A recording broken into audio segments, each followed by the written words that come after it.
Good evening.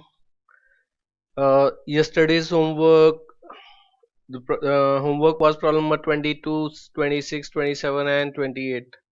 Hopefully solve हो गया.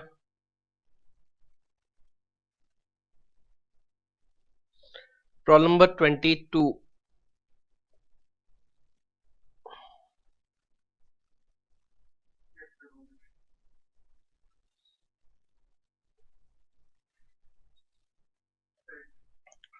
So यहाँ पे we were having preference dividend and उसके साथ में हमारे को leverage consider करना था इसमें.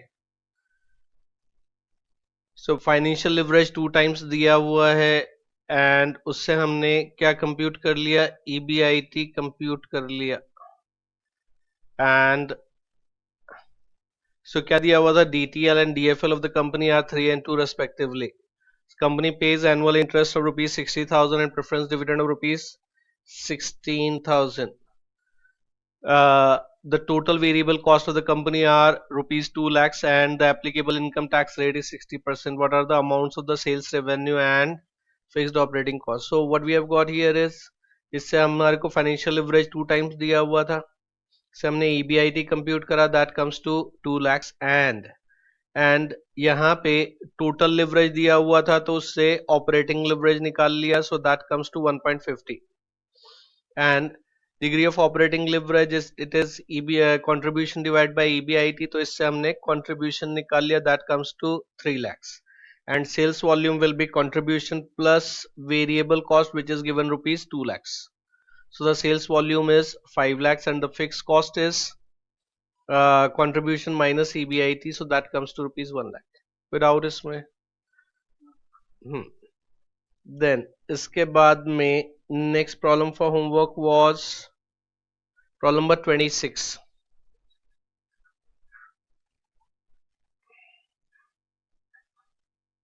ऐसे सिमिलर हमने बहुत सारे प्रॉब्लम्स करे हैं. सो प्रॉब्लम नंबर 26 क्या दिया हुआ है, the following details of the company for the year ended 31st March 21 are given below. Operating leverage दिया है 2:1 मतलब 2 times and combined leverage is given 2.5 times. So इससे हमने क्या कंप्यूट कर लिया, फाइनेंशियल लिवरेज कंप्यूट कर लिया, so that comes to 1.25 times and then ये फाइनेंशियल लिवरेज फर्स्ट पार्ट में निकालना था, देन सेकंड पार्ट में PV ratio and earnings per share निकालना है.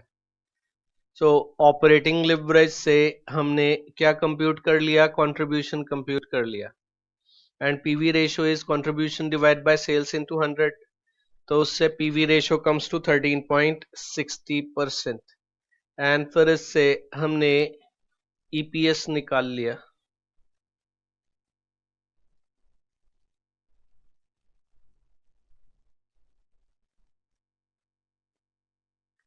प्रॉफिटेबिलिटी स्टेटमेंट बना के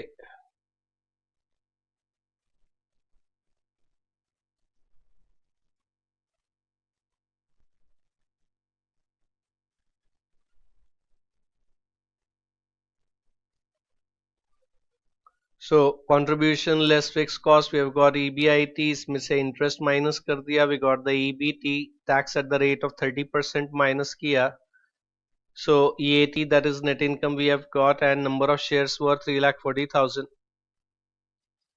and इससे हमारे पास EPS आ गया 0.202.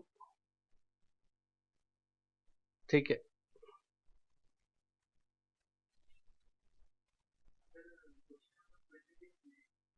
हाँ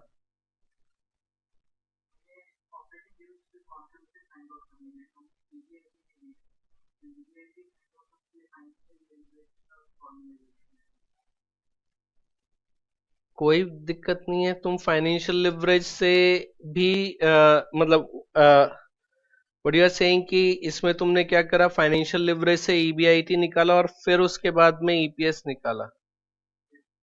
can be done, can be done. उससे तुम जब फाइनेंशियल लिवरेज कितना है हमारा, फाइनेंशियल लिवरेज है 1.25 times, so EBIT divide by EBT, तो उसमें यही अमाउंट आया था तुम्हारा कितना 3,40,000 डिवाइडेड बाय 1.25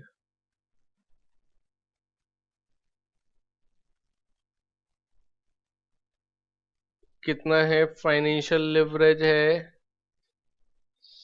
1.25 हम्म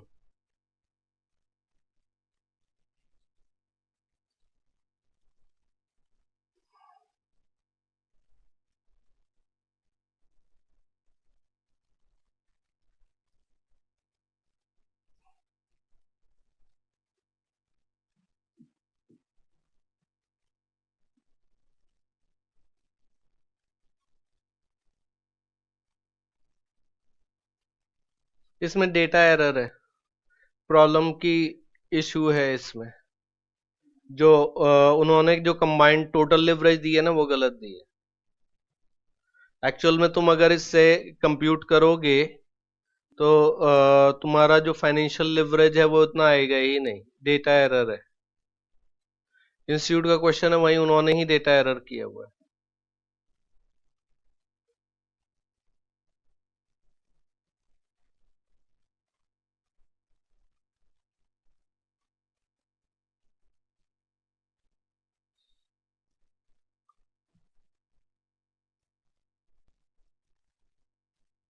यहाँ पे मैं मार्क करके रख लेता हूँ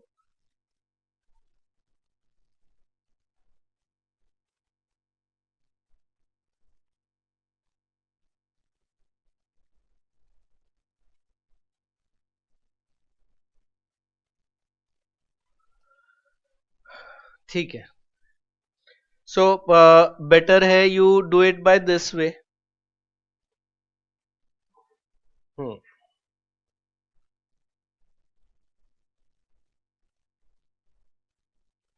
गॉट इट देन इसके बाद में प्रॉब्लम नंबर अच्छा इसी इसी में आगे था at what level of sales earnings before tax of the company will be equal to zero तो यहाँ पे हमारा अच्छा इसके पहले if the company belongs to industry whose asset turnover is 1.5 does it have high और लो एसेट टर्नओवर ठीक है सो हमने एसेट टर्नओवर रेशियो निकाला so total assets will be debt plus equity and this 0.78 is less than 1.50 so it is having low asset turnover ठीक है then फिर इसके बाद में next at what level of sales EBT of the company will be equal to zero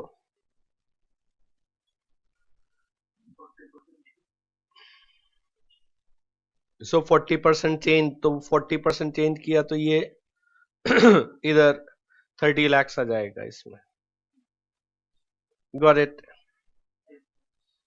then इसके बाद में problem number 27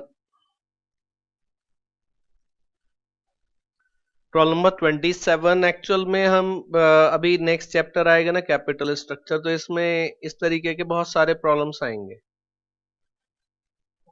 but यहाँ पे ये भी प्रॉब्लम था तो इसको चाहो तो अभी डिस्कस कर लेते हैं डिस्कस तो करते ही चलते हैं ट्राई किया होगा तो ठीक है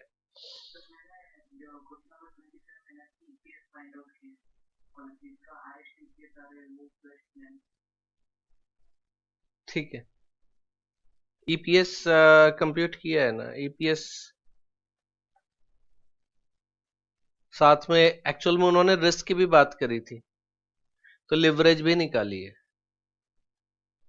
कैपिटल स्ट्रक्चर में जब ये प्रॉब्लम्स आएंगे तो उसमें leverage most of the cases नहीं होगा ठीक है चलो इसमें एक बार डिस्कस कर लेते हैं the following particulars relating to Navya limited for the year ending 31st March 21 is given output 1 lakh units at normal capacity selling price per unit variable cost per unit then so the contribution per unit is at present 20 rupees fixed cost is 10 lakhs capital structure of the company as on 31st March 21 is as follows so equity share capital reserves and surplus then 7% debentures, current liabilities, total.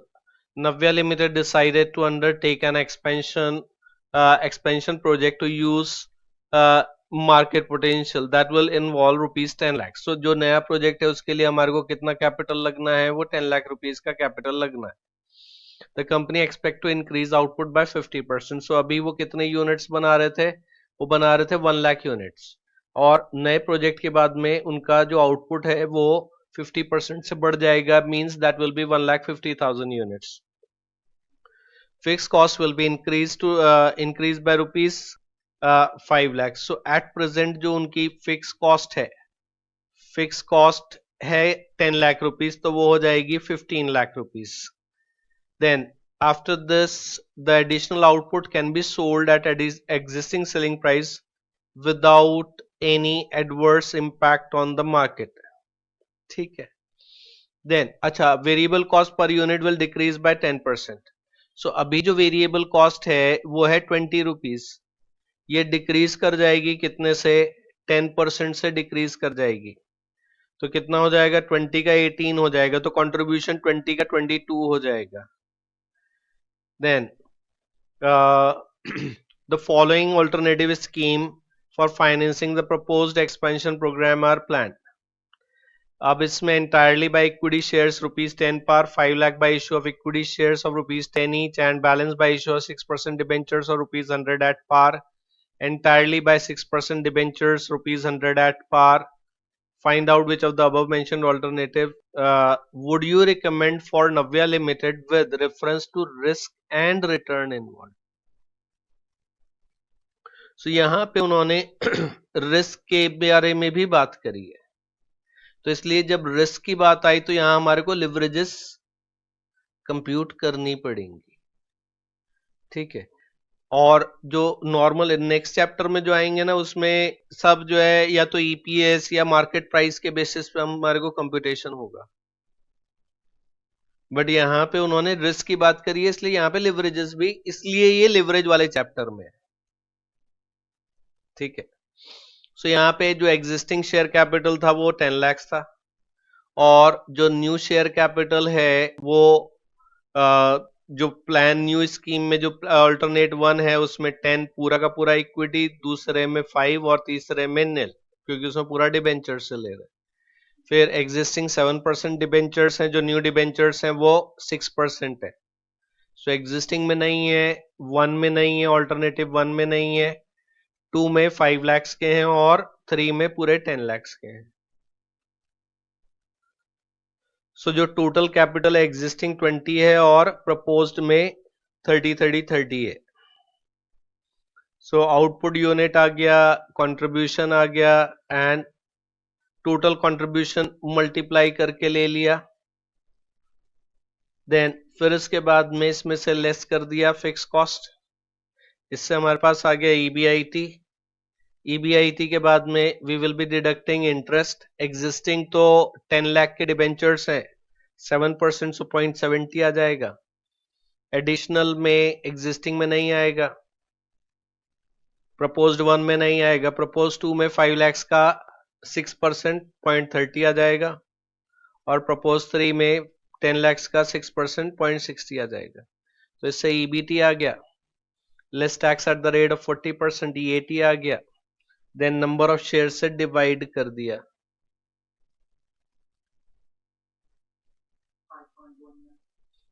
हाँ, existing में 5.58, 5.19, 6.80, 10.02, और इसके बाद में leverages और compute करें. Decision वही आएगा जो तुम्हारा आया होगा. ठीक है, तुमने हाईएस्ट ईपीएस पे करा, एंड यहाँ पे हमने किस पे करा, लिवरेज. आंसर इसमें जब लिखोगे तो उसमें लिवरेज का इनपुट दे के लिखना पड़ेगा, अभी डिस्कस कर लेते हैं उसको.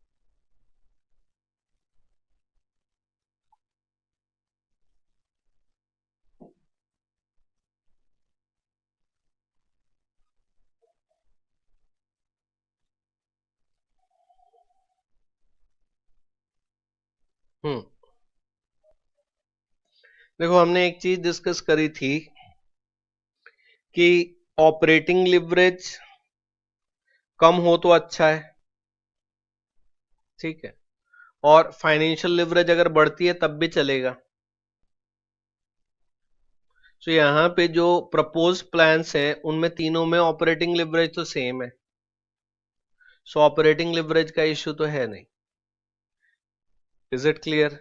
एग्जिस्टिंग को तो जाने दो, एग्जिस्टिंग में से तो चूज ही नहीं करना है, प्रपोज्ड 1 2 3 में से कौन सा बेटर है यही चूज करना है, ठीक। सो एग्जिस्टिंग का तो डेटा था तो हमने प्रॉफिटेबिलिटी स्टेटमेंट बना लिया, उसके लिए सारी कंप्यूटेशन कर ली, got it.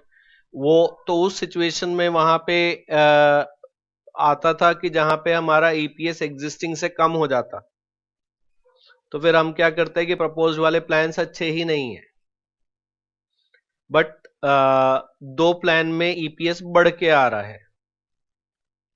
Is it clear? सो यहां पे अब क्या हो जाएगा, इसमें जब हम करेंगे सो ऑपरेटिंग लिवरेज, क्योंकि फिक्स कॉस्ट तो एक ही कंपनी है, नए प्रोजेक्ट में फिक्स कॉस्ट सबकी सेम ही रही है, तो ऑपरेटिंग लिवरेज तो सेम रहेगी, ठीक। अब इसमें जो प्रपोज्ड ऑल्टरनेट प्लान 1 है वो तो हम चूज करेंगे ही नहीं, क्यों? क्योंकि वहां ईपीएस ही कम हो गई, एग्जिस्टिंग से ही कम हो गई,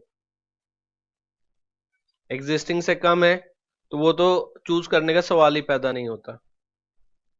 देन सेकंड और थर्ड में अब हमारा चॉइस आई, ठीक है। सो यहां पे अगर मैं रिस्क की बात करूं, सो इस केस में जो रिस्क है यहां पे लोएस्ट है,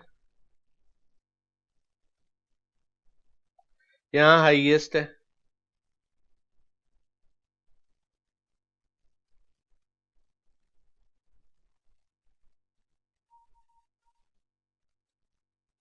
ठीक है, और यहां पे मॉडरेट है,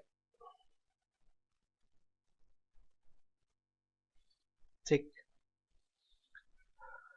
ऑपरेटिंग लिवरेज तीनों में सेम है, तो अब डिसीजन किसके बेसिस पे होगा? डिसीजन होगा on the basis of financial leverage and EPS, ठीक। अब इस केस में यहां हो क्या रहा है, बेसिकली जो तुम इन्वेस्ट कर रहे हो, जो बोरो कर रहे हो वो कम रेट पे कर रहे हो, और उनको उसको इन्वेस्ट ज्यादा रेट पे कर रहे हो, तो उसकी वजह से हमारा ईपीएस बढ़ रहा है। एंड अगर इसमें हम रिटर्न ऑन इक्विटी निकालते हैं तो रिटर्न ऑन इक्विटी भी निकाला जा सकता है ईपीएस के साथ।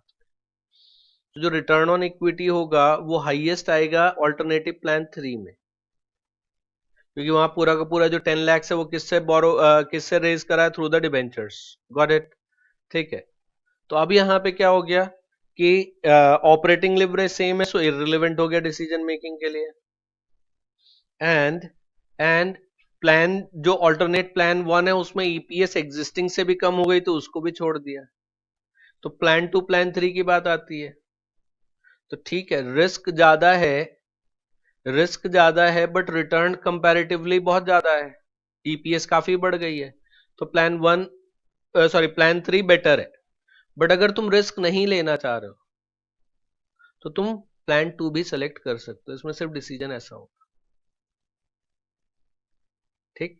Best alternative is alternative plan 3, but अगर कंपनी रिस्क ज्यादा नहीं लेना चाह रही है तो ऑल्टरनेटिव प्लान 2 भी सेलेक्ट कर सकते हैं, ये डिसीजन लिख देना है बस,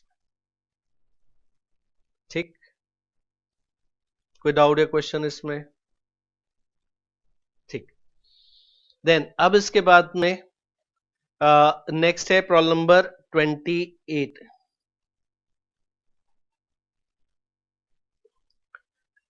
Betatronics Limited has following balance sheet and income statement information. Balance sheet as on 31st March 21, liabilities and assets are given. Income statement for the year ending 31st March 21, sales दिया है, operating expenses including rupees 60,000 depreciation. So इसमें ये जो है 1,20,000 इसमें variable और fix दोनों है। Then after this EBIT है, less interest, earnings before tax, then net income. Determine the degree of operating, financial and combined leverage at current sales level if all the operating expenses other than depreciation are variable. तो यहाँ पे जो fix cost है वो सिर्फ depreciation, ठीक है। सो क्या हो जाएगा, सेल्स माइनस वेरिएबल कॉस्ट, ठीक। वेरिएबल कॉस्ट हमने नीचे वर्किंग नोट में कंप्यूट कर ली है, total cost minus depreciation, the 60,000 is variable cost, ठीक है। तो sales minus variable cost will be contribution divided by EBIT was given. So from this we have got the operating leverage which comes to 1.27.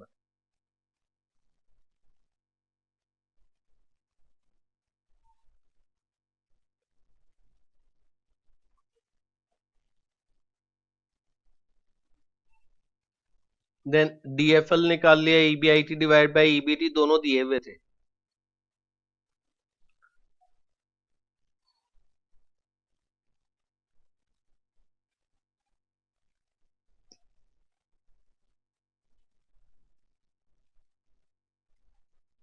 That comes to 1.38 and combined leverage या total leverage that is DOL into DFL वो करके 1.75 आ।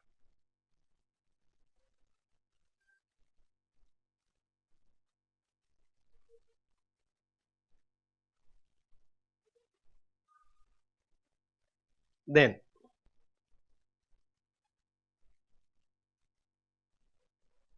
B part में ये part हो गया, B part के लिए if the total asset remains at the same level but the sales increase by 20% and decreased by, वो एक्चुअल में यहाँ पे वर्ड एंड नहीं यूज करना चाहिए था और यूज करना चाहिए, क्योंकि साइमल्टेनियसली तो हो नहीं सकता, ठीक। या तो वो 20% से इंक्रीज होगा या डिक्रीज होगा, बट ठीक है, वो समझ में तो आया ही। Compute the earnings per share eight new sales levels, ठीक है। सब क्या हो जाएगा, एग्जिस्टिंग सेल्स है कितनी, 3,40,000, 3,40,000 को 20% से बढ़ा दो तो 68,000 से बढ़ गया तो 4,08,000 हो गया, एंड वहां 20% से घटा दिया तो 2,72,000 हो गया। वेरिएबल एक्सपेंसेस भी 20% से बढ़ेंगे और 20% से घटेंगे। So what is going to happen, 60,000 था उसका 20% से बढ़ा दिया तो 72,000 हो गया, 20% से घटा दिया तो 48,000 हो गया।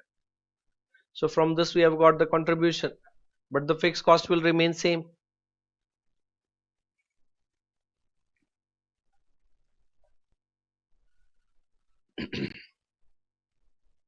From this we will be getting the EBIT.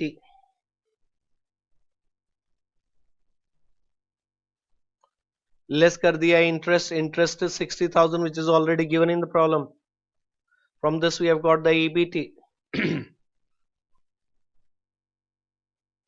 अब यहाँ पे क्वेश्चन में टैक्स रेट नहीं दिया हुआ था, टैक्स रेट नहीं दिया हुआ था,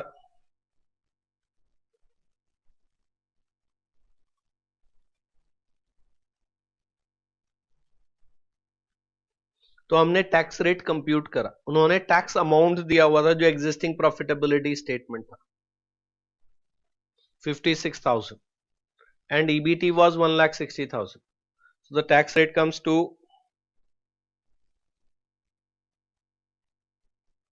35%. So उससे हमने कैलकुलेशन कर दी।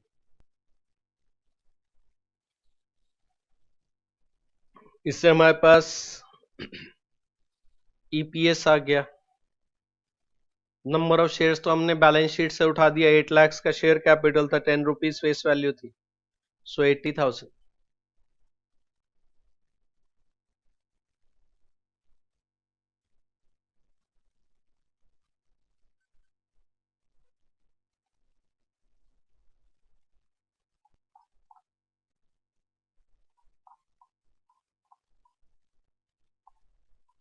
हम्म,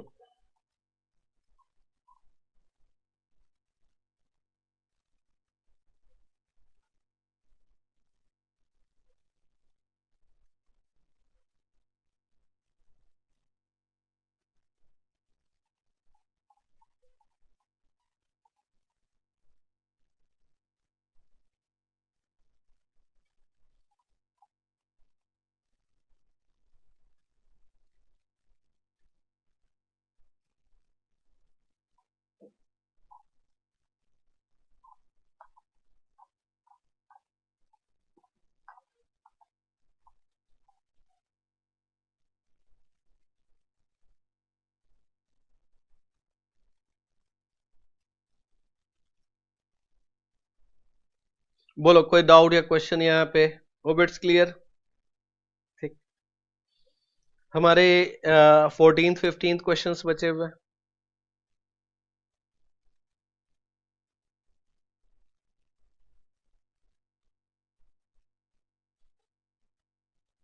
ठीक है, चलो we come to the problem number 15। Easy है question.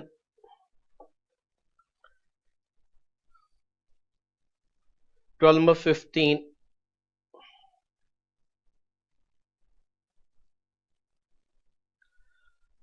you are given the following information for 5 firms of the same industry. Name of the firm, change in revenue, change in operating income, and change in earnings per share. Then you are required to calculate for all the firms degree of operating leverage, degree of combined leverage. ठीक है, so यहाँ पे so statement for computation of degree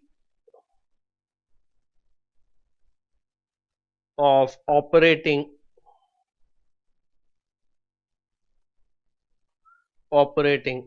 leverage and degree of combined leverage.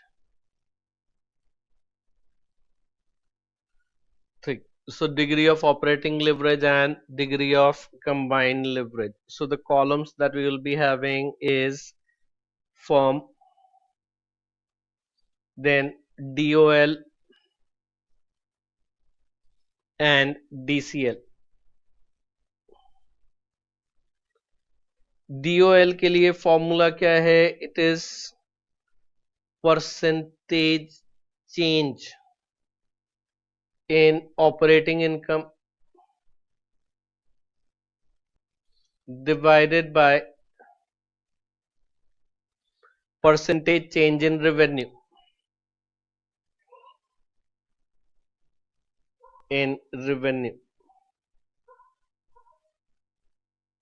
and DCL के लिए percentage change in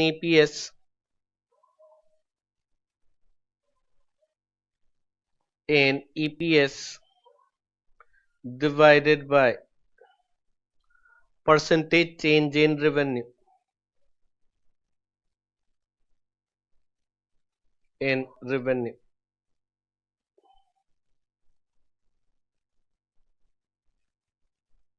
percentage change in EPS divided by percentage change in revenue. So जो हमारे पास में फॉर्म्स हैं, पहला है M, उसमें जो हमारा परसेंटेज चेंज इन ऑपरेटिंग इनकम है this is 26% and percentage change in revenue is 28%. Then percentage change in EPS is 32%, this divided by 28%.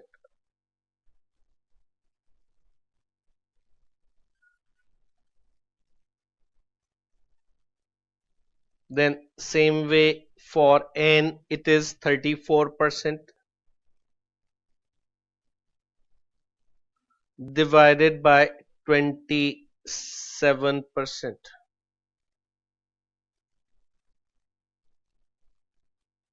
And here it is 26% divided by 27%. Then P, this is 38% divided by 25%. Then 23% divided by 25%.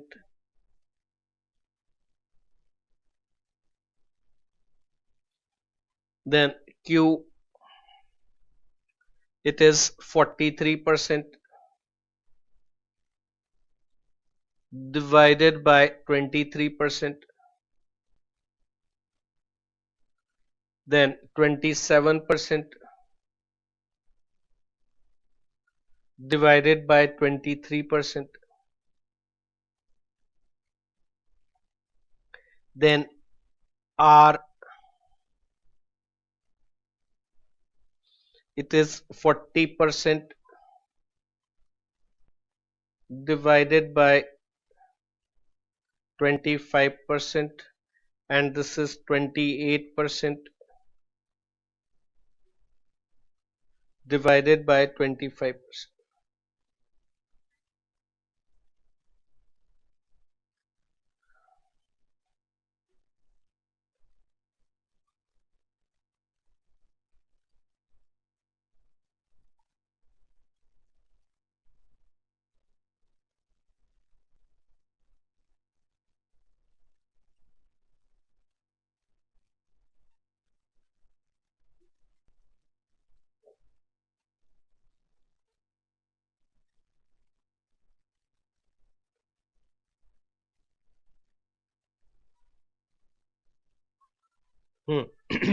क्या values आई?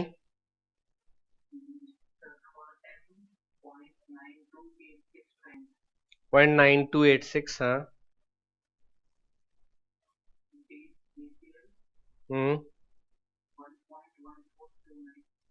1.1429,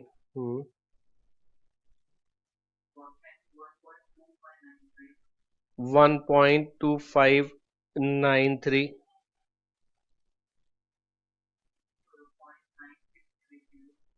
0.9630,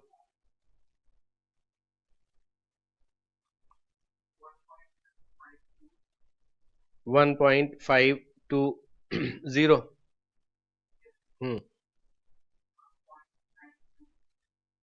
0.92,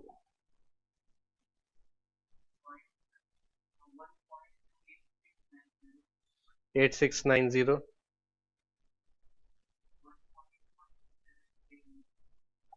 1739, 1.60,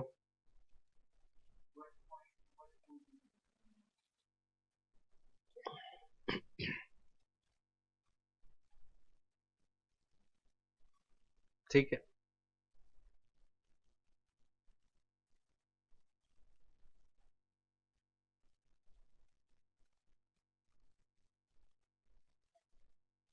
ठीक, look, operating leverage का formula क्या होता है? एक तो percentage change वाला आ गया, दूसरा है कंट्रीब्यूशन डिवाइड बाय EBIT। ठीक, लुक,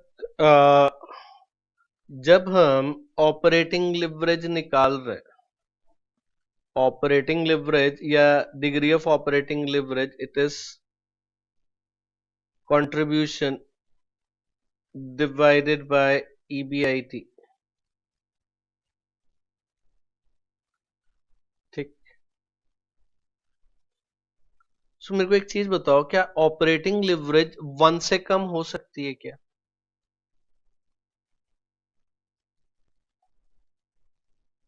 क्या ऑपरेटिंग लिवरेज 1 से कम हो सकती है? कब हो सकती है?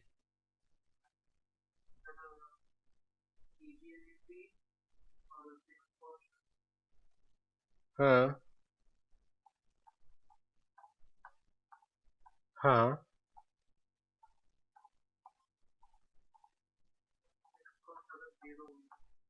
फिक्स कॉस्ट अगर 0 हुई तो contribution will be equal to EBIT 1।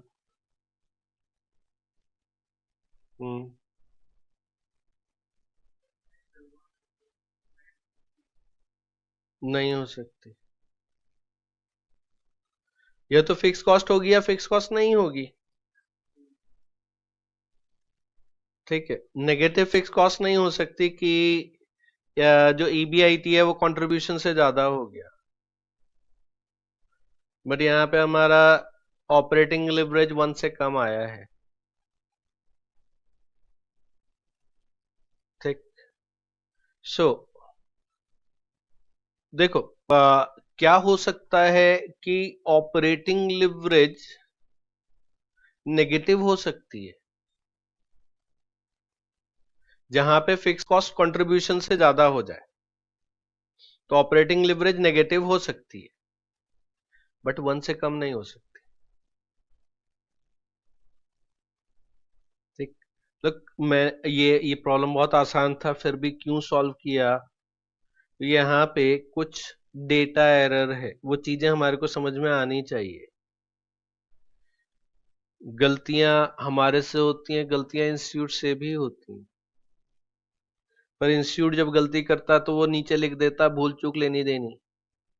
ठीक। एंड हमारी सी गलती हो जाती है तो हमारे मार्क्स काट के वो अगली बार बुला लेता है। दिक्कत यहाँ पे है, इंस्टीट्यूट अपने मटेरियल की गारंटी नहीं लेता। वहां पे डिस्क्लेमर लिखा होता है, views expressed here in may not necessarily be the views of the institute. वो अपने सजेस्टेड आंसर की गारंटी नहीं लेता, सजेस्टेड आंसर पे भी डिस्क्लेमर लिखा रहता है कि that these suggested answers are prepared for helping the students may not necessarily be the basis of evaluation. ठीक।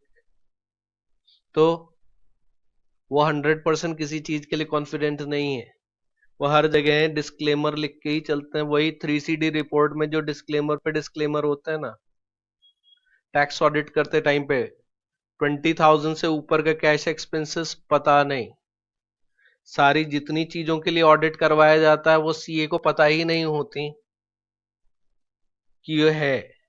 ठीक। ऐसा ही इंस्टीट्यूट हम ही से तो बना है ना, तो हर जगह डिस्क्लेमर लिखने की आदत है, अपनी गर्दन बजा के चलो, बाकी होगा जो होगा देखा जाएगा। बट स्टूडेंट भी तो अपने ही है ना, उनसे गारंटी चाहिए, खुद की भी तो थोड़ी सी लो ना गारंटी। कम से कम मटेरियल के ही लो, मटेरियल छोड़ो, सजेस्टेड आंसर की तो लो कि सजेस्टेड आंसर जो तुमने बनाए हैं वो सही बनाया है। ठीक।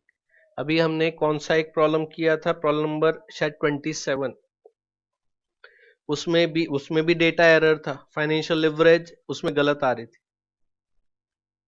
ठीक है, क्वेश्चन ही गलत फ्रेम किया हुआ है, क्वेश्चन गलत फ्रेम किया हुआ है, गलत आंसर निकाला।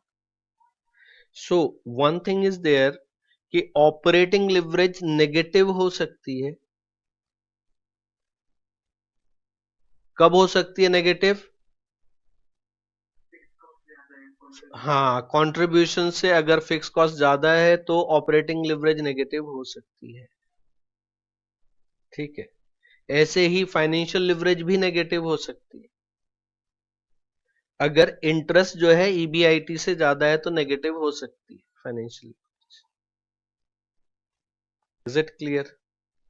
बट फाइनेंशियल लिवरेज का फॉर्मूला क्या है? Financial leverage is EBIT divide by EBT.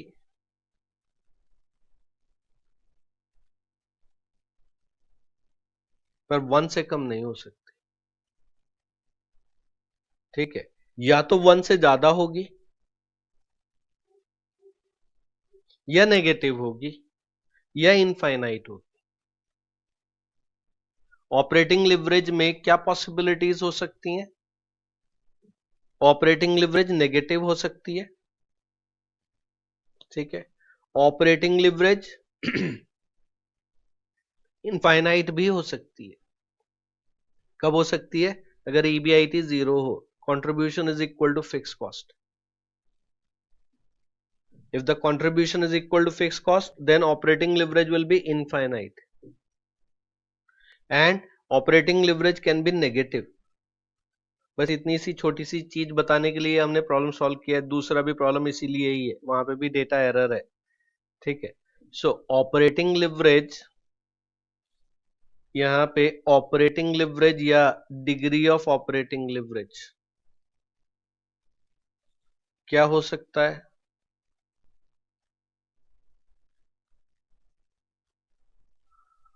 यहाँ पे 3 पॉसिबिलिटीज आएंगी। ठीक है,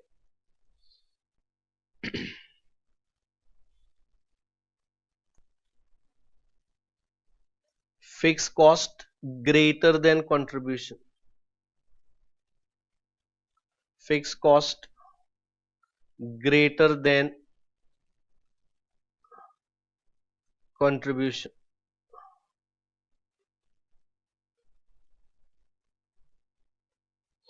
तो यहां पे EBIT क्या होगा? EBIT will be negative. EBIT negative. और यहां पे ऑपरेटिंग लिवरेज भी नेगेटिव होगी.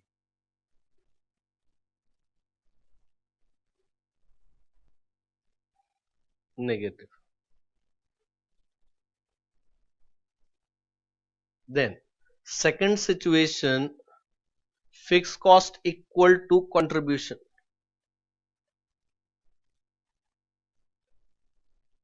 Fixed cost equal to contribution.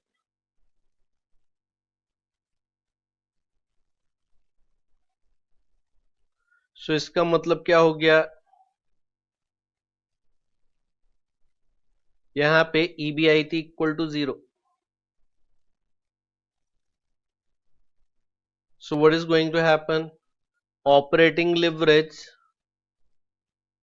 is infinite या indeterminate.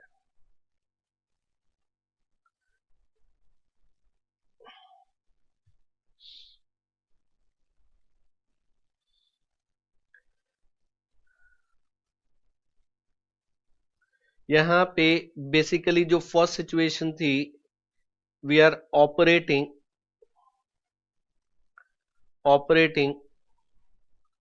Lower than break even point. मतलब ब्रेक इवन पॉइंट से कम पे ऑपरेट कर रहे हैं. यहां पे एट ब्रेक इवन पॉइंट.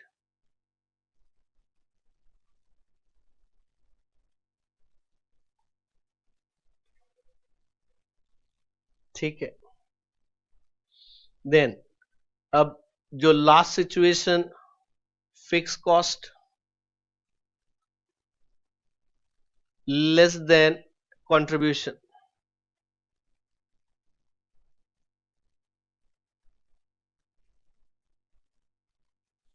यहां पे EBIT पॉजिटिव ग्रेटर देन 0 है. ठीक है. सो यहां पे जो ऑपरेटिंग लिवरेज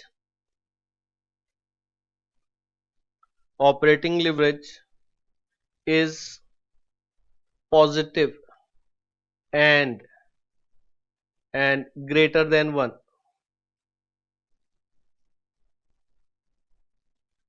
ग्रेटर देन 1. ठीक.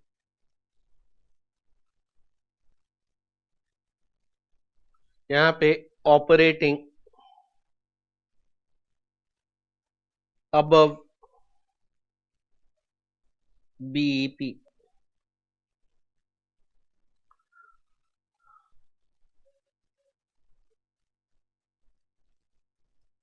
ठीक है.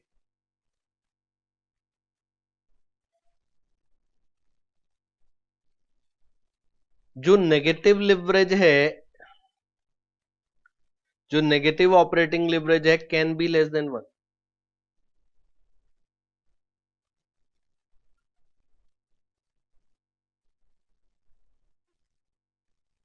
बट ये can not be less than 1.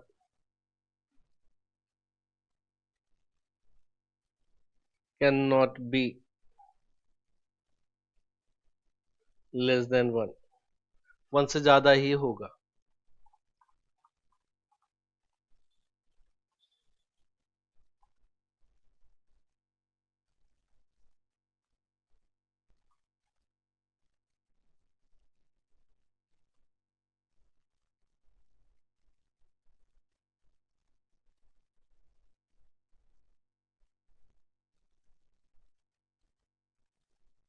ठीक है.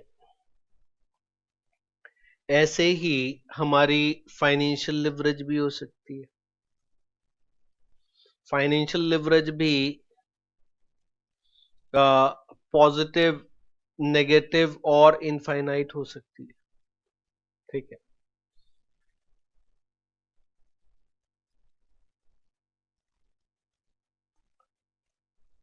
सो फाइनेंशियल लिवरेज और डिग्री ऑफ फाइनेंशियल लिवरेज,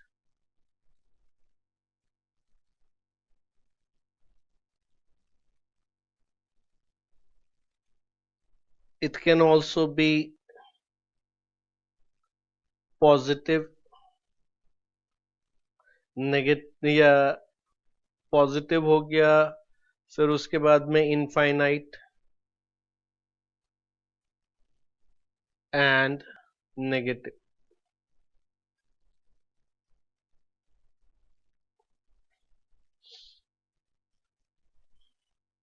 ठीक, सो अगर पॉजिटिव है इसका मतलब EBIT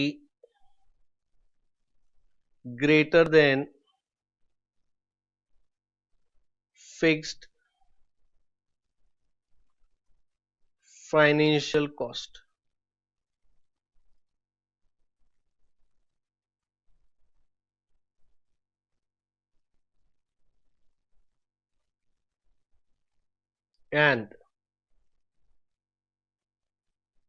And here what will happen?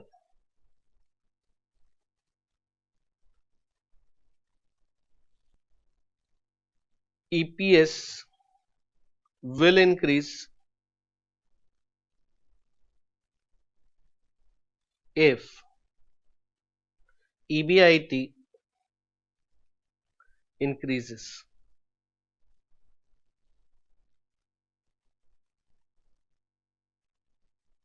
ठीक है,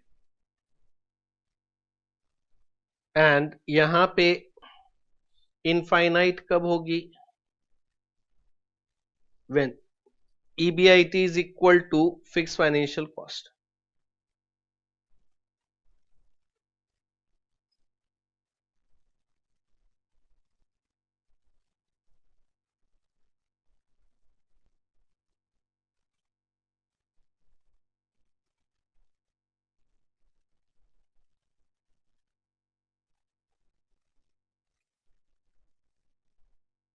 ठीक, यहां पे क्या होगा? It is no profit no loss. मतलब कौन सा प्रॉफिट? नेट प्रॉफिट जो है वो जीरो होगा। No profit no loss.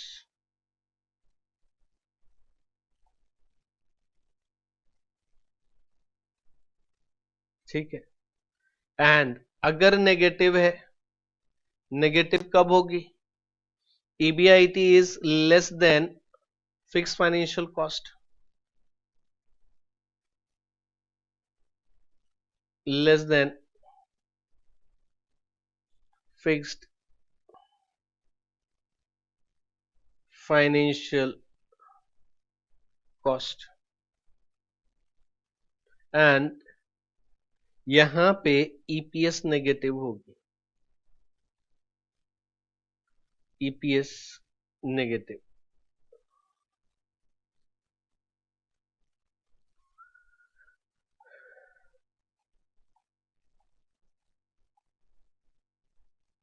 ठीक है, नाउ अब यहां पे जब फाइनेंशियल लिवरेज पॉजिटिव है तो वो 1 से ज्यादा ही होगा। ठीक है, will be greater than 1।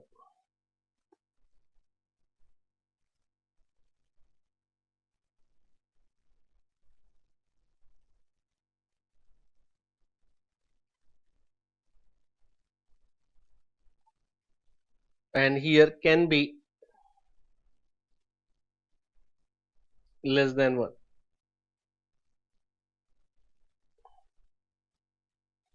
can be less than 1।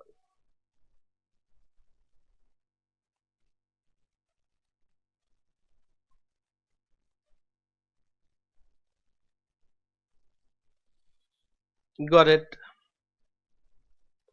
now we come to problem number 14. Problem number 14 पे आते है सिमिलर प्रॉब्लम, थोड़ा सा एक एडिशनल डेटा दिया हुआ है उन्होंने हमारे को. Now what is here, the following summarizes the percentage change in operating income and percentage changes in revenues and betas for four pharmaceutical firms. So PQR, RST, UVW, XYZ. Calculate the degree of operating leverage for each firm. Comment also. Use the operating leverage to explain why these firms have different betas. ठीक है. So यहाँ पे थोड़ा सा हम एक question अब भी मतलब चांसेस कम है पूछे जाने के, क्योंकि जो कंसेप्ट ऑफ बीटा है एज सच फाइनल में है, पर ये क्वेश्चन एग्जाम में पूछा जा चुका है, पहले पूछा है बट पूछा जा चुका है. सो यू कांट एलिमिनेट कि कभी पूछा ही नहीं जा सकता दोबारा. हो सकती है पॉसिबिलिटी कि पूछ भी लिया जाए, टेक्निकल पॉसिबिलिटी तो है. इसलिए just to avoid, just to minimise the risk, so वहां पे हम क्या करेंगे कि इसको बस कर लेते हैं. ठीक है, ऑपरेटिंग लिवरेज कंप्यूट कर लेते हैं पहले, एंड देन फिर उसके बाद में वी एक्सप्लेन कि उसका मतलब क्या है, and thereafter what we do, उसको जो बीटा वाला है वो कंसेप्ट भी थोड़ा सा समझ के ले लेते हैं. So this is problem number 14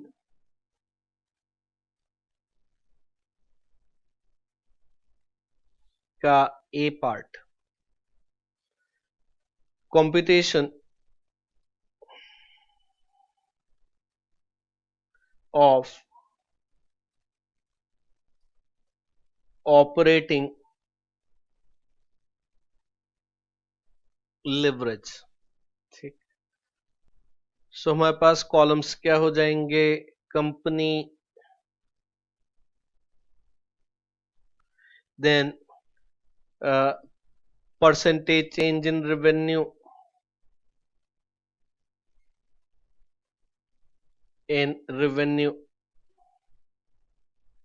and percentage change in operating income.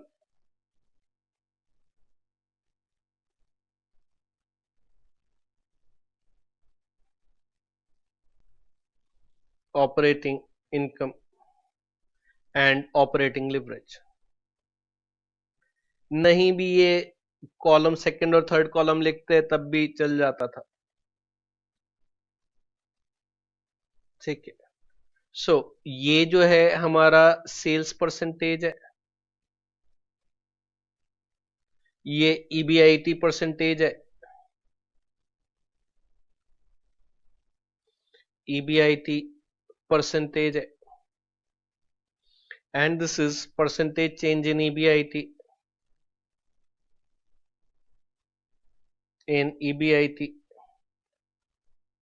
divided by percentage change in sales.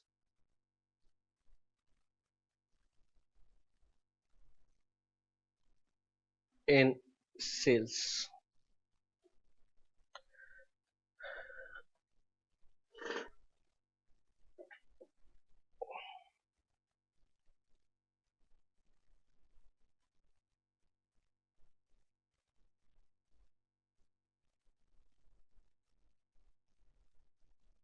ठीक है, so we are having companies हैं हमारे पास में, PQR लिमिटेड, इसका percentage change in revenue is 27%, this is 25%, so this is 25% divided by 27%. Then RST limited, it is 25%, 32%, so this is 32 divided by 25. Then UVW limited, it is 23%, 36%, This is 36 divided by 23. Then XYZ Limited, it is 21%, it is 40%, and this is 40 divided by 21.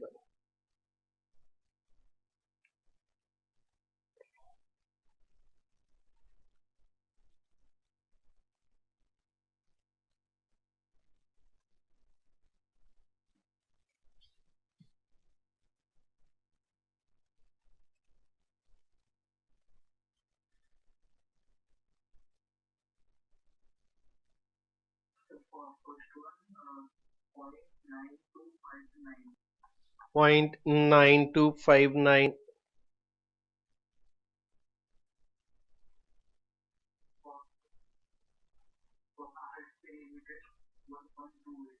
$1.28.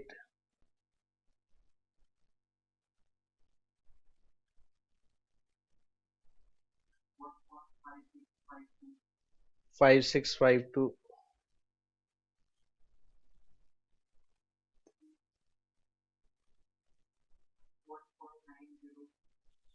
1.9047.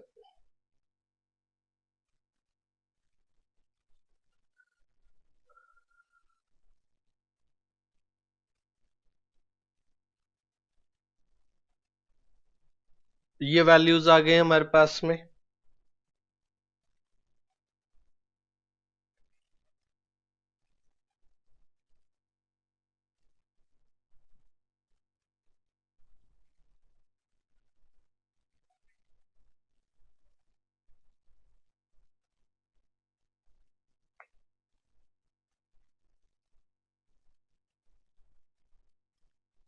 ठीक।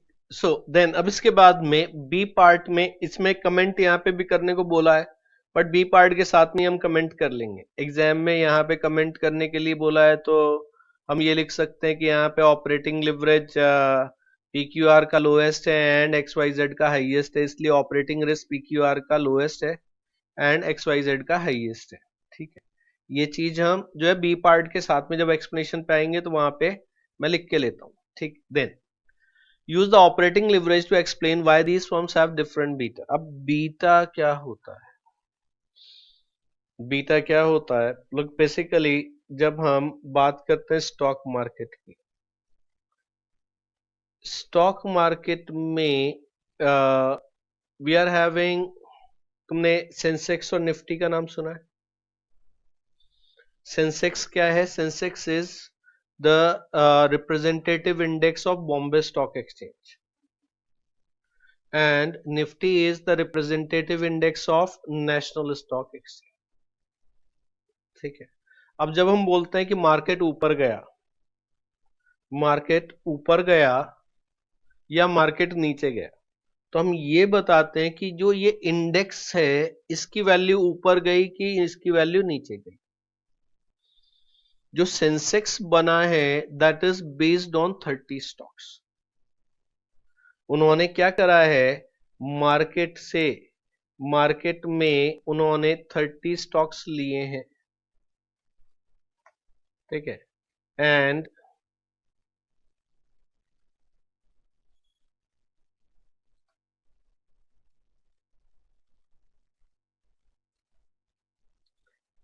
अब यहां पे जो हमारे पास data है, अभी आज की डेट में जो सेंसेक्स की वैल्यू है, बीएससी सेंसेक्स की वैल्यू है वो 60,506.90। आज जो है इंडेक्स लगभग 335 पॉइंट डाउन गया। ठीक है, एंड दैट इज 0.55% डाउन है आज। ठीक, डज इट मीन कि जितने स्टॉक्स हैं वो सारे के सारे इतने ही परसेंटेज से डाउन हुए होंगे? सो आंसर इज नो, नहीं। लुक, बीएससी सेंसेक्स में, बीएससी में there are more than 5,000 stocks listed. एक टाइम पे 10,000 से ज्यादा स्टॉक्स लिस्टेड थे जिनकी ट्रेडिंग होती है। ठीक है, and and what happens here, यहाँ पे जब हम बात करते हैं, अब ये सब चीजें हम डिटेल में कहाँ पढ़ते हैं, ये हम डिटेल में पढ़ते हैं फाइनल पे आके, ठीक है। सो इसकी जो ऑफिशियल साइट है बीएससी इंडिया,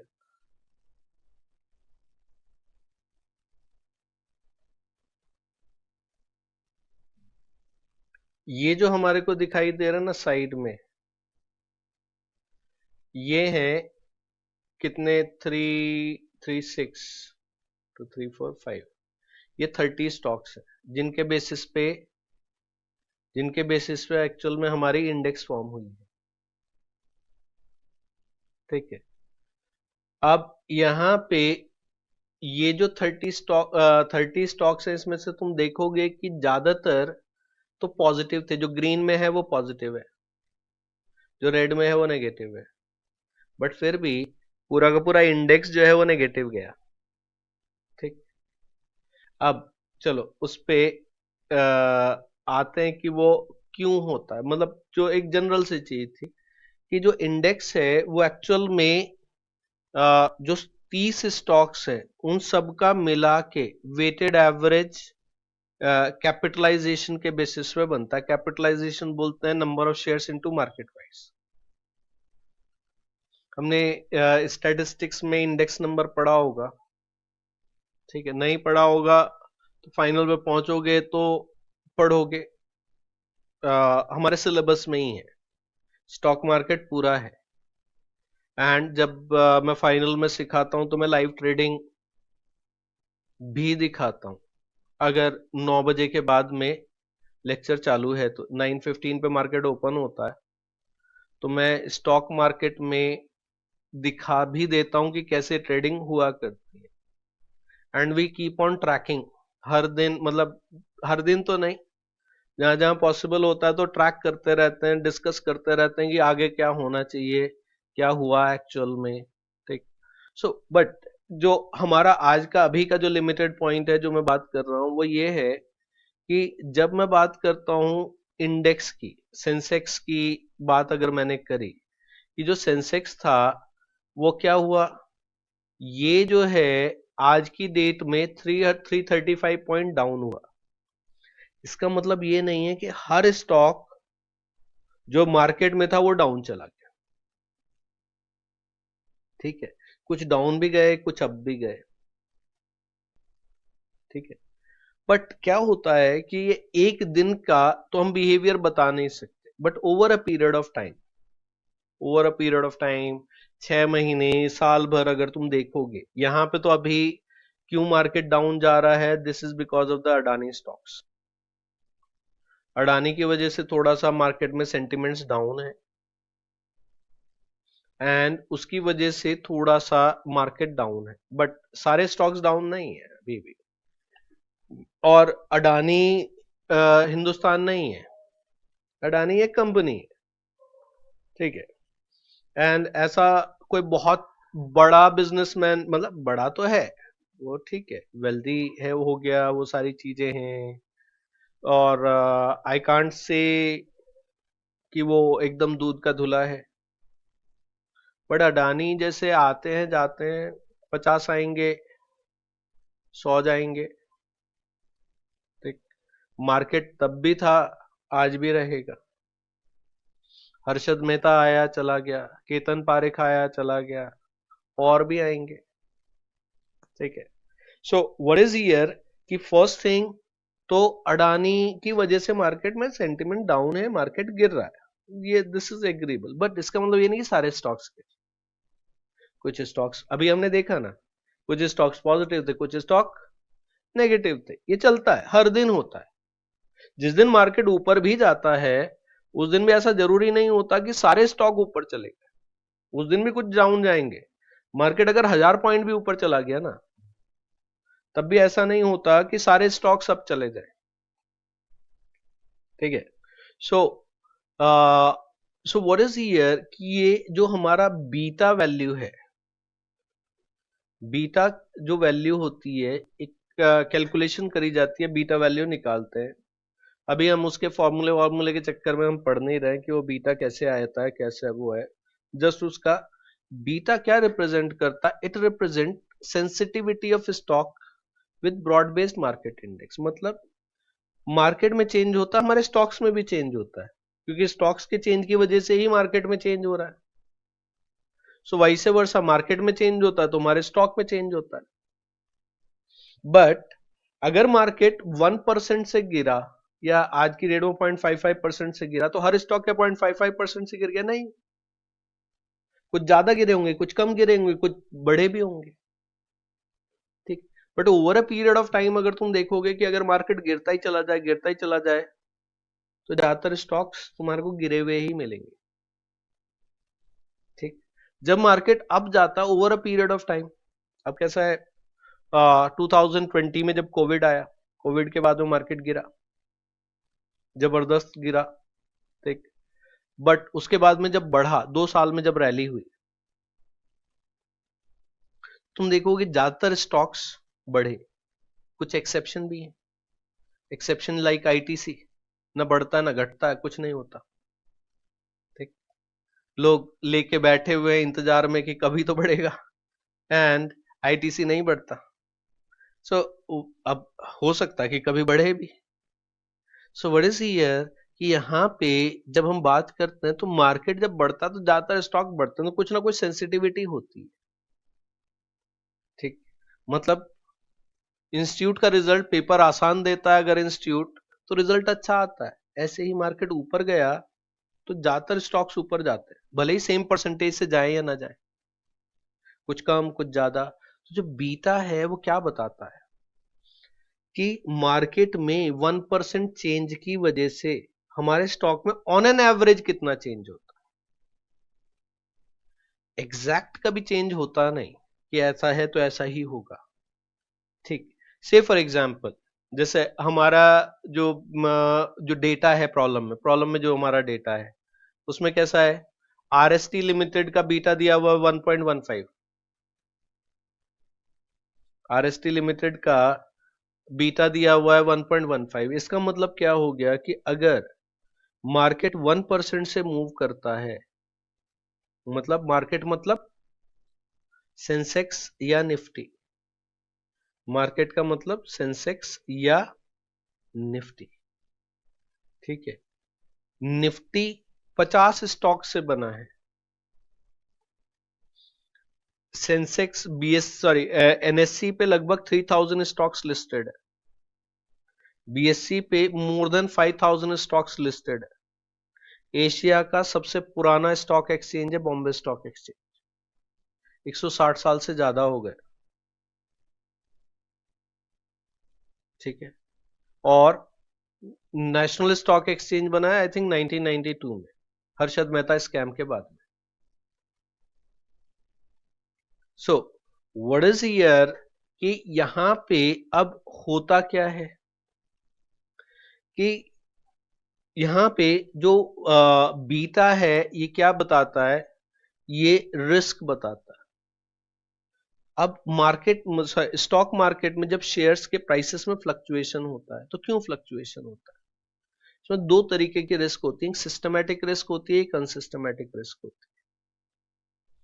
सिस्टमैटिक रिस्क मतलब कंपनी मार्केट रिलेटेड फैक्टर, मतलब अगर तुमने मार्केट को ऑब्जर्व किया होगा तो जीडीपी का डेटा आता है, जीडीपी हाई आया तो मार्केट ऊपर चला जाता है। इन्फ्लेशन का डेटा आता है, इन्फ्लेशन हाई हुआ तो मार्केट नीचे चला जाता है, इन्फ्लेशन कम हुआ तो मार्केट ऊपर चला जाता है। ऐसे क्रूड ऑयल प्राइसेस, डॉलर का रेट, ये सब क्या है, ये मार्केट फैक्टर्स है। इनकी वजह से स्टॉक्स पे फर्क पड़ता है, किसी पे कम किसी पे ज्यादा, पर फर्क पड़ता है। ठीक है, अब एक कंपनी है, जैसे अगर मैं बात करूं software company TCS Infosys, dollar का रेट बढ़ेगा तो इनको फायदा है। क्यों फायदा? क्योंकि ये क्या कर रहे हैं, ये एक्सपोर्टर्स हैं, बेसिकली ये सर्विसेज बेच रहे हैं। इनका क्लाइंट के साथ कॉन्ट्रैक्ट हुआ है $1 मिलियन का, उनको मिलने हैं $10 लाख। अब अगर रेट पहुंच जाता है 80 रुपीज डॉलर का, तो 70 का अगर 80 हो गया तो इनको तो रुपए में ज्यादा मिला ना, खर्चे तो रुपए में। इनकम डॉलर में, तो डॉलर का भाव बढ़ा तो इन्हें फायदा है ना। Is it clear? So exports बढ़ते हैं, जो एक्सपोर्टर्स है उनको फायदा हो जाता है, बट जो इंपोर्टर्स है उनको नुकसान हो रहा होगा। तो किसी को फायदा हुआ, किसी को नुकसान हुआ, इसी तरीके से ये चीजें चलती रहती हैं। तो ये जो सारे फैक्टर्स थे, GDP growth rate, inflation rate, dollar का रेट, और भी बहुत सारे फैक्टर्स होते हैं, इंडस्ट्रियल ग्रोथ रेट, ये सब चीजें बहुत सारे वो रहते हैं, क्रूड ऑयल का प्राइस, इन सब से मार्केट पे फर्क पड़ता है, स्टॉक्स पे भी फर्क पड़ता है। तो इनकी वजह से जो फ्लक्चुएशन होता है, ये जो रिस्क है, ये इनकी वजह से फ्लक्चुएशन हुआ तो रिस्क हुआ ना। जहां पे जितना ज्यादा वेरिएशन होगा उतनी ज्यादा मेरी रिस्क होगी। ठीक है। अब जब हम बात करते हैं एग्जाम, अपना सीए का एग्जाम है, पेपर अनप्रिडिक्टेबल है।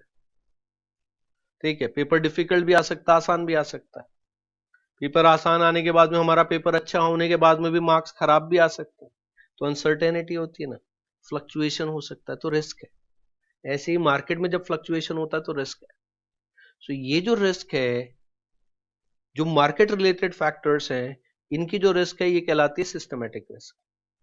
अब अडानी के केस में हिंडनबर्ग रिपोर्ट आ जाती है, अडानी के स्टॉक्स की बैंड बच जाती है, यह है unsystematic risk, company related factors थे। ठीक है। तो जो बीटा है, बीटा क्या रिप्रेजेंट करता है? Systematic risk. और लिवरेज भी क्या रिप्रेजेंट करती है? रिस्क। ठीक। सो अब जब हम देखते हैं कि पीक्यूआर लिमिटेड की ऑपरेटिंग लिवरेज सबसे कम थी, पीक्यूआर लिमिटेड की ऑपरेटिंग लिवरेज सबसे कम है, बीटा भी सबसे कम है। क्वेश्चन में बीटा देखो तो बीटा सबसे कम है। फिर उसके बाद में आरएसटी लिमिटेड की ऑपरेटिंग लिवरेज बढ़ी, बीटा भी बढ़ा। फिर यूवीडब्ल्यू की और ऑपरेटिंग लिवरेज बढ़ी, जैसे जैसे लिवरेज बढ़ रही है वैसे वैसे बीटा भी बढ़ रहा है। तो दोनों रिस्क रिप्रेजेंट करते हैं। बाकी हमने सो जो डिस्कस, जो जितना डिस्कशन किया वो आंसर का पार्ट नहीं है, बस इतना ही है कि operating leverage operating risk represent करता है, बीटा सिस्टमैटिक रिस्क रिप्रेजेंट करता है। तो अब एक बढ़ेगा तो दूसरा भी बढ़ेगा। अगर ऑपरेटिंग रिस्क बढ़ेगी तो मेरा रिस्क मतलब बीटा बढ़ेगा। Is it clear? ठीक, that is what is here. उतना ही हमारे को आंसर लिखना है। ठीक। बाकी इन सब चीजों का जो डिटेल है पूरा, जब मैं फाइनल पे पढ़ाता हूं तो एक 4-5 दिन हम सिर्फ बीटा पढ़ते हैं। बीटा बीटा में बहुत सारी चीजें होती हैं, कैलकुलेशन कैसे होती है, वो सारी की सारी चीजें वो फाइनल का हिस्सा है। और फाइनल अभी जल्दी पहुंचने ही वालों इस एग्जाम के बाद में, होपफुली फिर मिलेंगे उसके बाद। Then so right,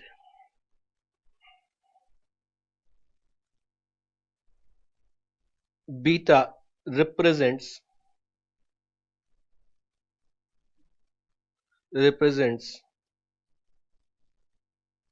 sensitivity of stock with broad based market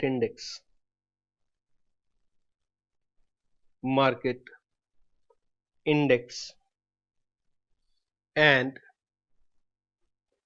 and it also represents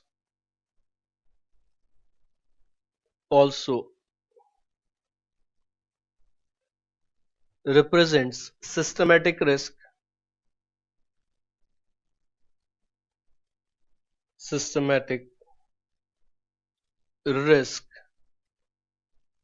in stock।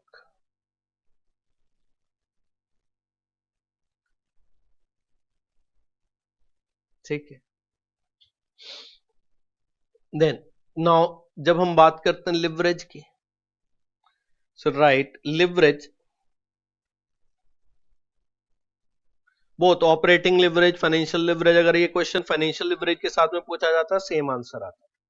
ठीक है। So leverage also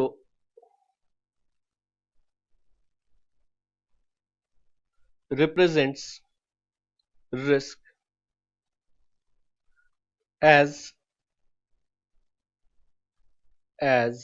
both leverages and beta represents risk. Therefore, there should be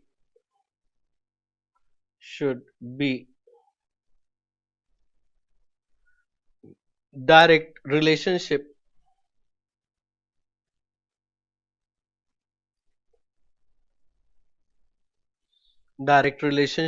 between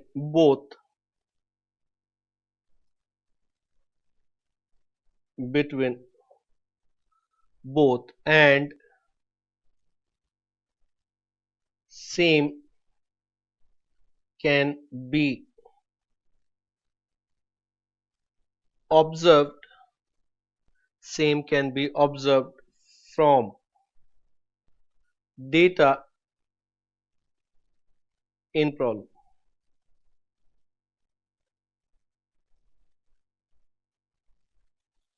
and same can be observed from data in problem.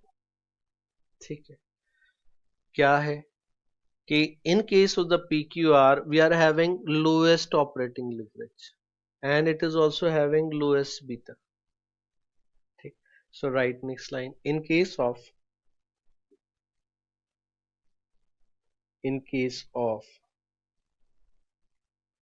PQR limited we are having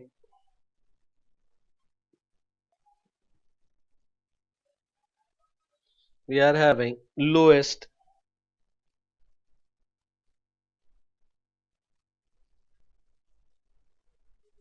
operating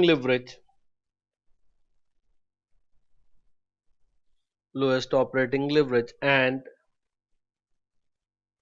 is also having lowest beta,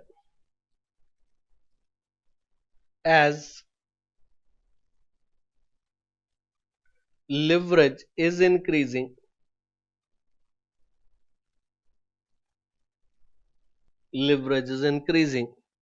beta is also increasing, and in case of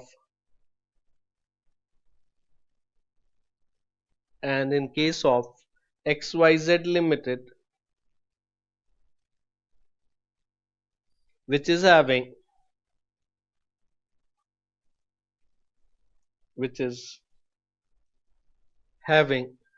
highest leverage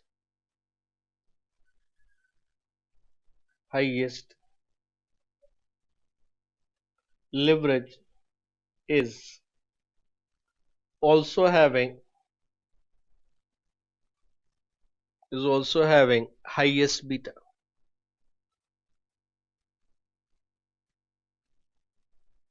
highest beta.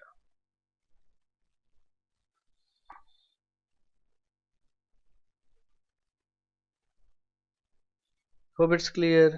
ठीक है, सो हमारे यहाँ के level के हिसाब से बस इतना बहुत है. ठीक है, इससे ज्यादा हमारे को अभी मतलब वैसे ही प्रोबेबिलिटी बहुत कम है इस क्वेश्चन के पूछे जाने के. हमने तो क्या है रिमोट टेस्ट, क्योंकि हमारे को क्या है 60 में से चाहिए 40,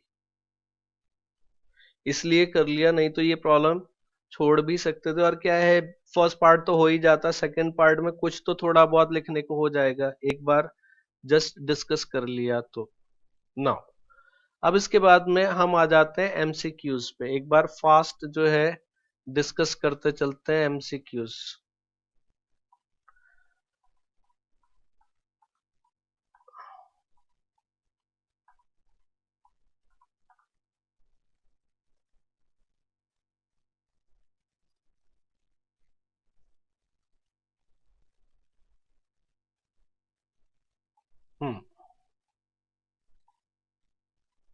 जो हमारा फर्स्ट क्वेश्चन है,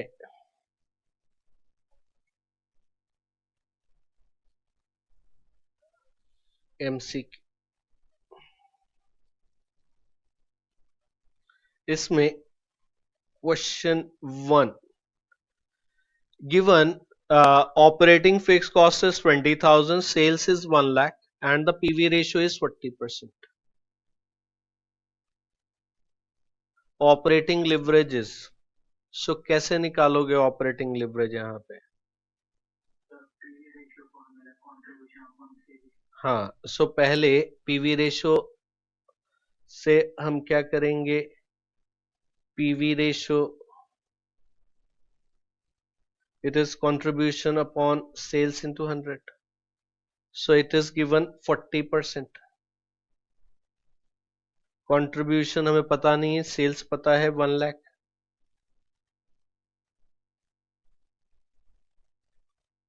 इंटू 100, सो कंट्रीब्यूशन हो गया ₹40,000।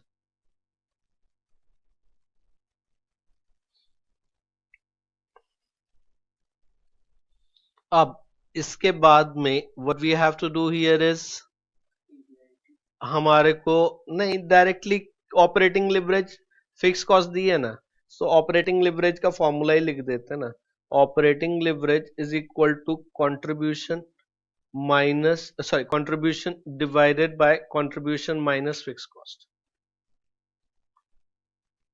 सो contribution is 40,000 divided by 40,000 minus 20,000, so ये कितना हो गया? 2। सो कौन सा है हमारा आंसर इसका? ए।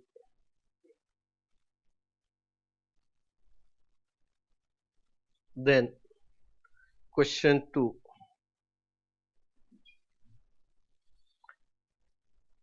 if EBIT is 15 lakhs, interest is 2,50,000, corporate tax rate is 40%, degree of financial leverage, so क्या फॉर्मूला लगाओगे इसके लिए? EBIT divide by EBIT minus interest, so financial leverage, this is EBIT divided by EBIT minus interest,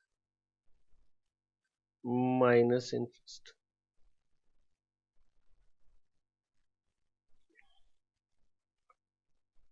So EBIT is 15 lakhs divided by 15 lakhs minus 2,50,000.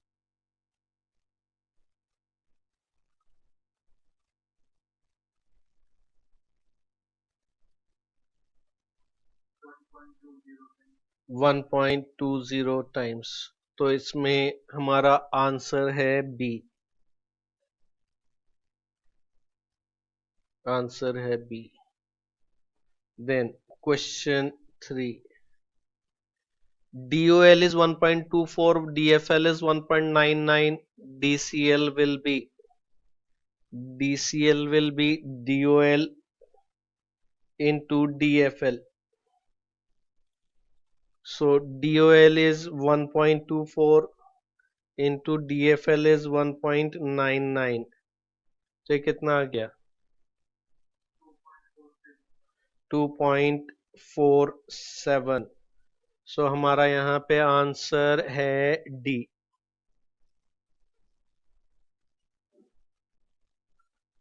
Then इसके बाद question 4,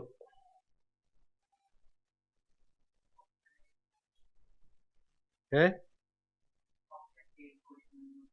अच्छा, operating leverage is calculated as contribution divide by EBIT, हाँ ए, बाकी तीनों गलत है ना? हाँ ठीक है। Then question 5,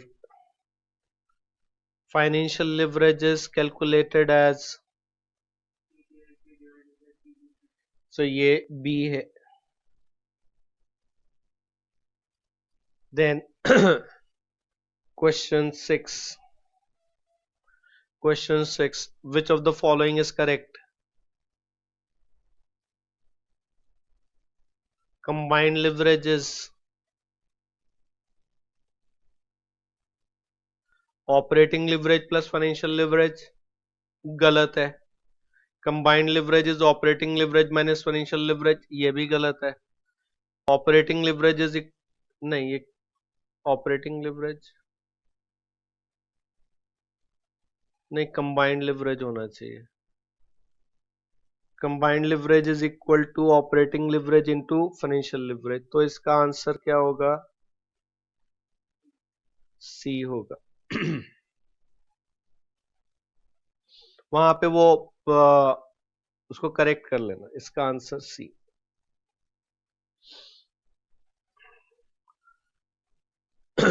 Which of the following indicates business risk? Operating, financial, combined, total leverage? कौन सा?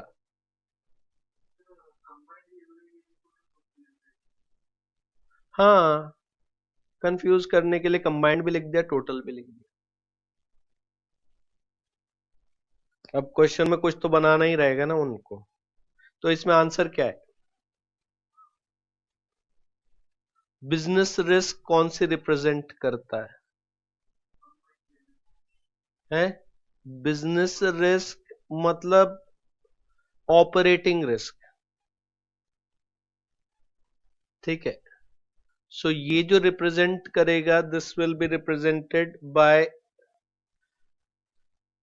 लुक, बिजनेस में जो रिस्क होती है, ठीक है, वो बेसिकली फिक्स कॉस्ट की होती है, मतलब जो ऑपरेटिंग रिस्क हुई, टर्म जो है उनको सही यूज करना चाहिए था।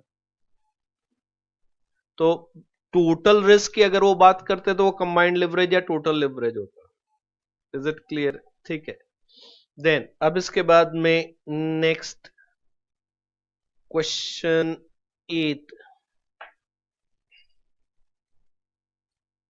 हाँ, degree of combined leverage is fraction of percentage change in EBIT on percentage change in sales, percentage change in EPS on percentage change in sales, percentage change in sales on percentage change in EPS, percentage change in EPS on percentage change in EBIT।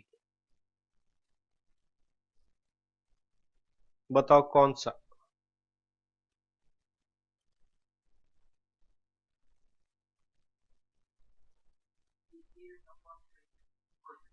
हाँ, कौन सा वाला? A B C D में से B वाला सही है।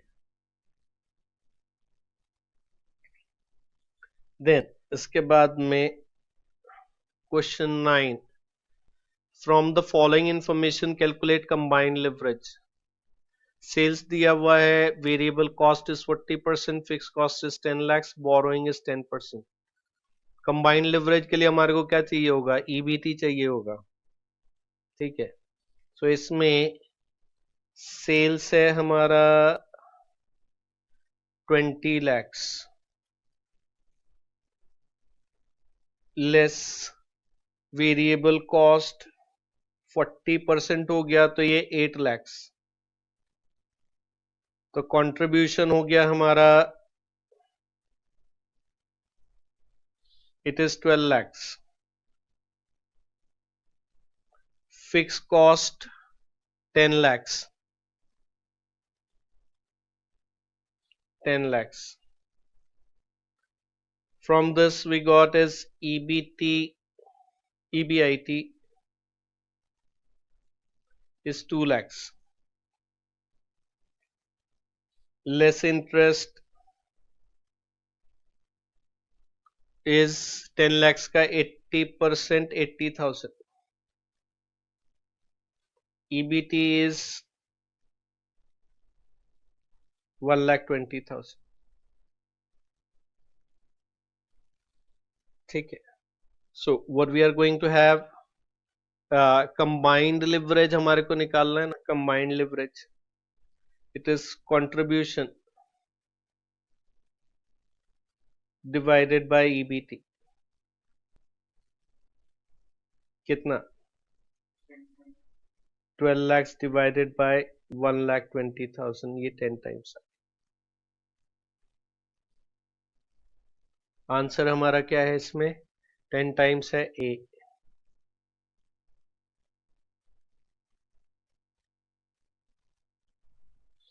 ये है ए।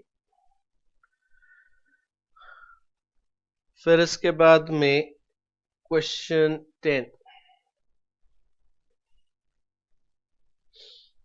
Operating leverage is function of which of the following factor? Amount of variable, function मतलब किसके साथ चेंज होता है, कौन सी चीज? ऑपरेटिंग लिवरेज किसके साथ चेंज होती है? वेरिएबल कॉस्ट से चेंज होती है? नहीं, ऑपरेटिंग लिवरेज फिक्स कॉस्ट की वजह से चेंज होती है। ठीक है।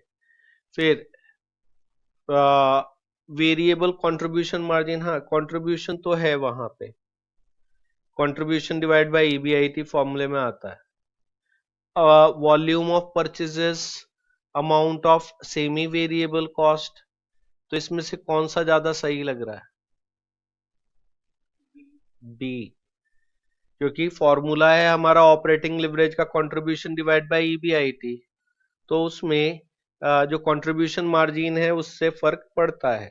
ठीक है, सो इसका आंसर आ गया B.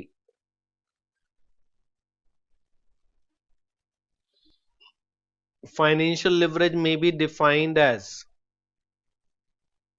use of funds with the product cost in order to increase earnings per share. Use of funds with contribution cost in order to increase earnings before interest and tax. Use of fund with fixed cost in order to increase earnings per share.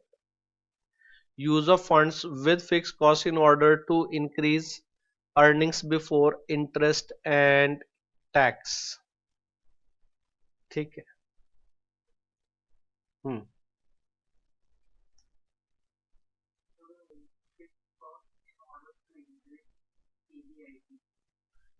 EBIT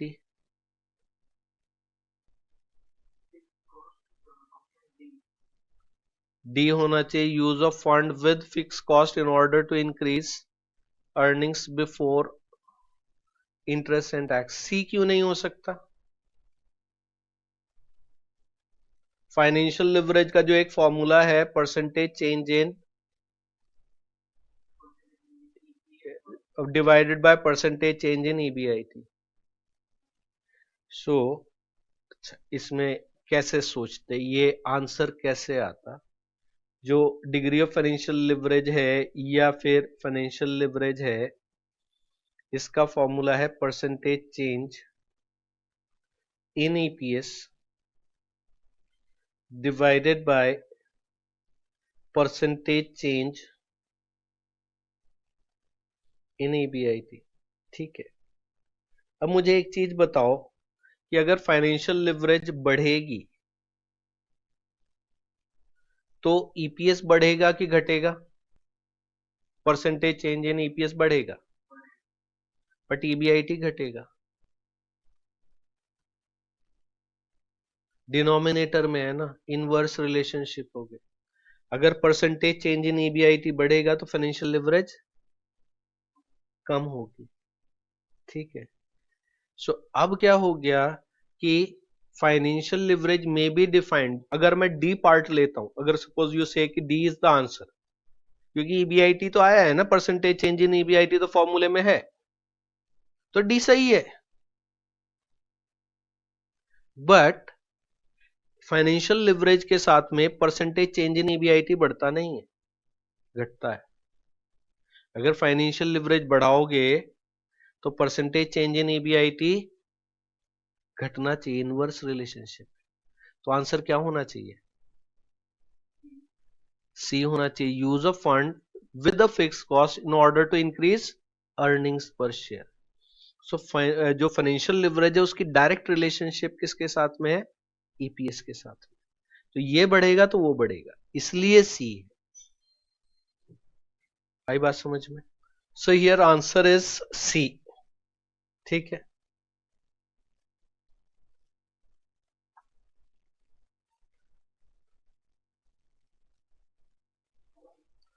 but जो MCQs होते हैं ना, उनको solve करने के लिए ना, जो नॉलेज की जो डेप्थ चाहिए होती है, कई बार अगर इंस्टीट्यूट चाहे तो बहुत ट्रिकी क्वेश्चंस बना सकता है। जैसे ये है 11th है, ट्रिकी है, जो बहुत सारे स्टूडेंट्स गलती करके आ सकते हैं। Then if the margin of safety is 0.25 and 8% increase in output, then EBIT will be,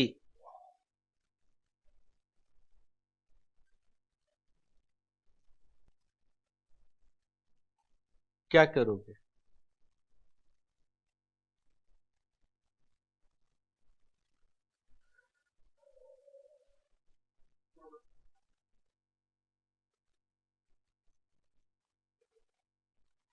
हमने एक चीज पढ़ा था, operating leverage is 1 upon margin of safety.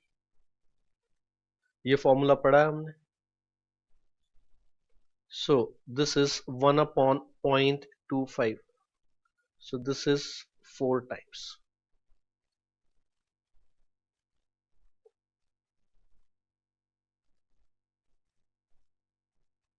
Got this? अब इसके बाद में ऑपरेटिंग परसेंटेज चेंज दिया हुआ है, so operating leverage is percentage change in EBIT divided by percentage change in sales.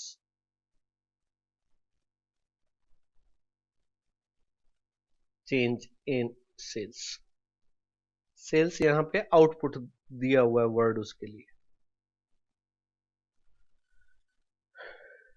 ठीक। सो ऑपरेटिंग लिवरेज आया है 4, हमें निकालना है परसेंटेज चेंज इन EBIT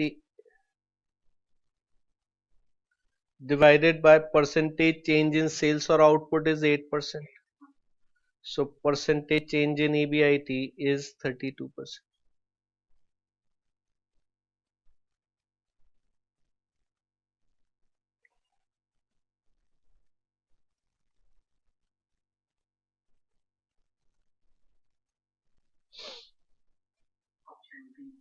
सो यहाँ पे हमारा ऑप्शन बी आ गया,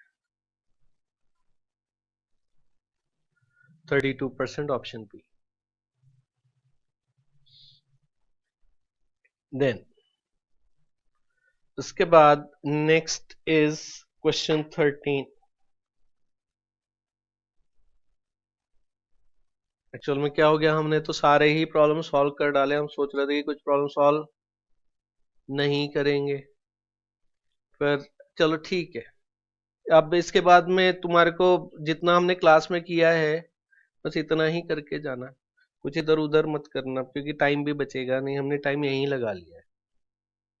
इतने कोई रिवीजन करो, इतने से ही काम 90% प्रोबेबिलिटी काम हो जाएगा, तो 10% तो रिस्क कैरी करनी ही पड़ती।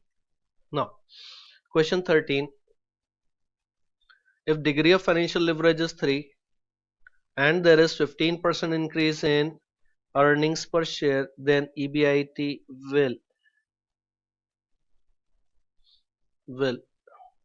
सो क्या है डिग्री ऑफ फाइनेंशियल लिवरेज का फॉर्मूला, क्या है? DFL,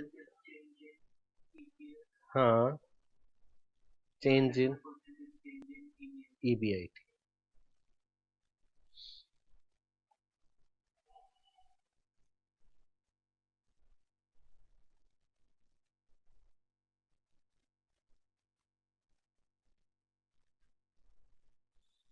so here it is 3,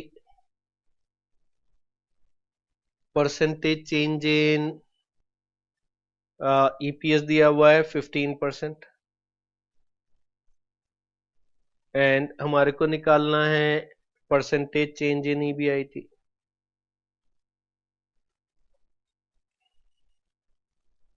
कितना होगा?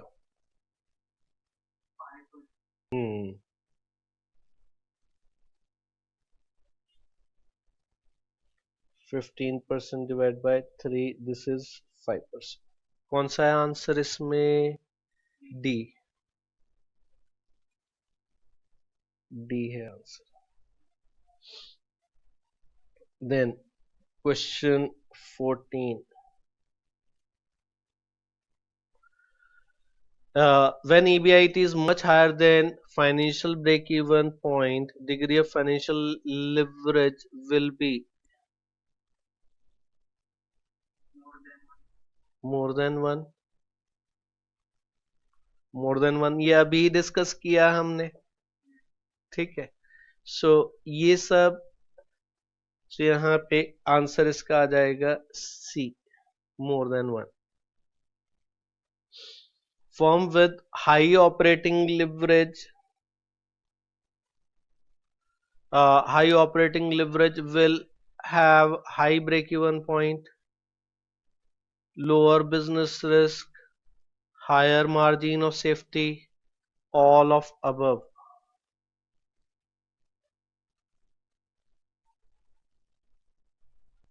ये भी हमने कहीं डिस्कस किया था क्या? किया तो था। अच्छा, ऑपरेटिंग लिवरेज कब ज्यादा होगी? ऑपरेटिंग लिवरेज का फॉर्मूला क्या है?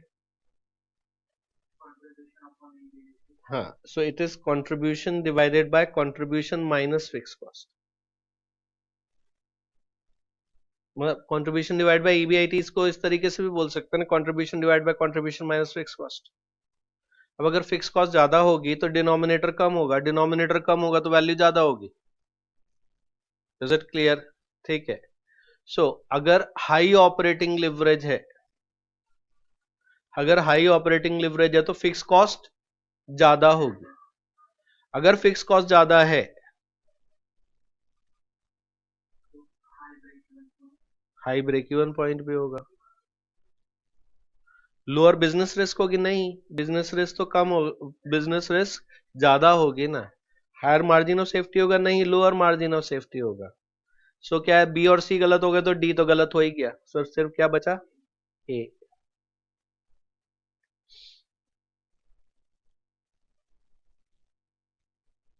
देन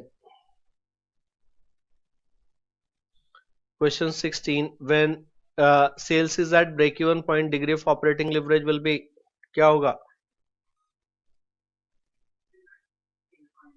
इनफाइनाइट होगा, बी ऑप्शन। देन इसके बाद में 17th, if degree of combined leverage is 3 and margin of safety is 0.5, then degree of financial leverage कैसे निकालोगे? पहले निकालेंगे operating leverage. Operating leverage will B 1 upon margin of safety, so 1 divided by 0.50, this is 2, so operating leverage आ गया 2 times। financial leverage will be combined leverage divided by operating leverage, combined leverage at 3 divided by 2, this is 1.5, 1.5। कौन सा answer है? D, this is D. ठीक, कोई doubt या question?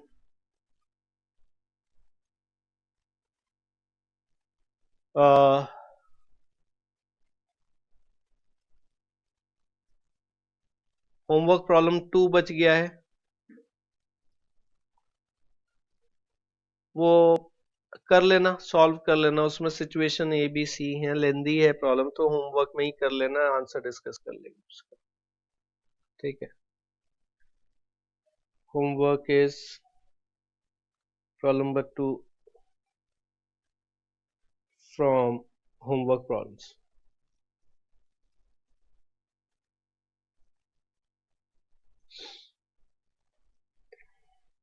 ठीक है, actual में यहाँ पे काफी वो 3 फाइनेंशियल प्लान है और 3 सिचुएशन है, तो 3x3 9 कॉलम्स बन जाएंगे। सो वो कर लेना, उसमें प्रैक्टिस भी हो जाएगी उस चीज की। ठीक है, चलो फिर आज के लिए इतना ही रखते हैं। Thank you very much. कल से फिर हम स्टार्ट करेंगे कैपिटल स्ट्रक्चर। मैंने उसकी वो भेज दिया, मटेरियल मिल गया था। ठीक है, चलो okay, thank you very much.